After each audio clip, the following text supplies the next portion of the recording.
All right, Brad Gillie here from Performance Racing Network. Let's talk about North Wilkesboro on the track. Christopher Bell said it was some of the best short track racing he's seen. Well, he had the benefit of winning and hoisting the $1 million check. What did you think of the racing on the track? I thought the racing was incredible. 2 years ago, we ran on the original surface, or the one that was still there for 25 years. Last year, it was the first year it was repaved, but they tried two different tires, a softer tire and what they were calling the primary tire at the time. Joey Logano went out there on the softer tire and led pretty much every lap, all but one. This year, everyone came back. Everyone's on the same tire. Everyone's doing this. And the way they repaved the racetrack, actually, the bottom lane is a different, let's call it sandpaper, a different grit of sandpaper than the middle lane than the top lane. So what they did was really genius, and it worked this second year. So drivers could drive up next to someone, run door to door, push them up the racetrack, do that. What they couldn't do is just drive underneath someone and blow them away. So it meant we just had cars side by side, lap after lap after lap. It was awesome. And there were fireworks, literally and figuratively. Nobody got punched in the face this year, as far as I know, but Joey Logano with kind of a swing with his comment about Christopher Bell saying he beat us with less of a car. What did you make about the ending, the on-track stuff between those two and Logano's comments after? I'm here for it all. I mean, right? Aren't seriously. we? Yeah, look, if you're the guy on the losing end of that, you're going to be mad, right?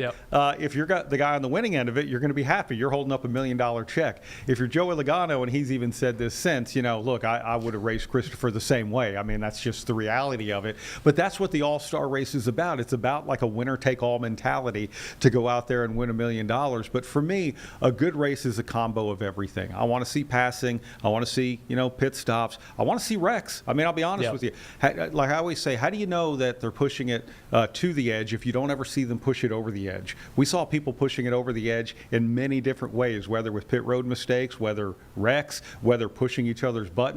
We had all of those things, like everything that goes into a NASCAR race, the ingredients, that was it right there Sunday night. All right, Christopher Bell, look out, folks. This guy's winning left and right. He's the defending Coke 600 winner. We're going to talk about that race soon. Now he's got an All-Star race under his belt. I think he's got 19 Cup Series wins in like 4.5 seasons. He's kind of understated sometimes, and his personality doesn't stand out as much as some of the guys in his class, so to speak. But what have you made of his career so far and where it can go? And this was a big win for him. It's not a points win, obviously, but that was a big one for him to pick up. It really was. I'm a big Christopher Bell fan. Being a Texas guy, he's an Oklahoma guy. You get someone from your region, and all of a sudden he does big things, whether it was trucks, Xfinity, and now in Cup. I think that's really cool. But this is what I like about Christopher as a driver. Number one, he's got an amazing crew chief in Adam Stevens, and the two of those gel together in a great, great way. But this is one thing Christopher has that it takes a lot of drivers years to understand, and good decisions on the racetrack. A lot of drivers can go out there and pass cars and run fast and make good pit stops and all of that, but sometimes you have to know when to go and know when not to go. And Christopher makes good decisions on the racetrack. That's a veteran, and he's early in his life a veteran, and he's going to be here doing this for a while. And you got to know where to be when it's raining, because that's what he did last year at the 600. Although, well earned. Last question about North Wilkesboro. This has been a 3 or 4 year journey now. It's gone from great story to, as we said, great racing.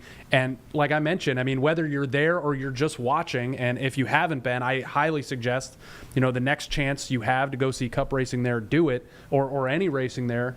It's going to be hard to not race there for the Cup Series in the future. I feel like it's gotten to that point. How do you think they kind of try to work North Wilkesboro in going forward after the success of the last couple of years? I don't know what's going to happen next year.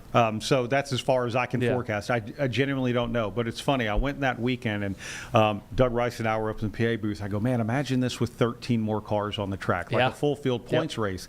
But then as everything went, I kind of shifted, and I thought, but why? This is really cool. You have a very special place, a unique place. You have NASCAR's history and roots. Maybe this should just be a special event. And I don't know that it can live on like that forever, don't get me wrong. If it was just me making a choice based on whatever, I would say, let's leave the All-Star Race in North Wilkesboro. Let's ride this out, because a lot of people should get to experience this for what it is now. And if at a certain point it's like, okay, All-Star Race, we've done that for however many years. Okay, the next new thing you can do is make it a points race and run a full field 400-lap event, something like that. So I don't think we have to dive into that just yet. But at a certain point, I think we do. And I think it'll be really cool when we do. Seems like a sweet spot right now. That's for sure after this weekend. All right.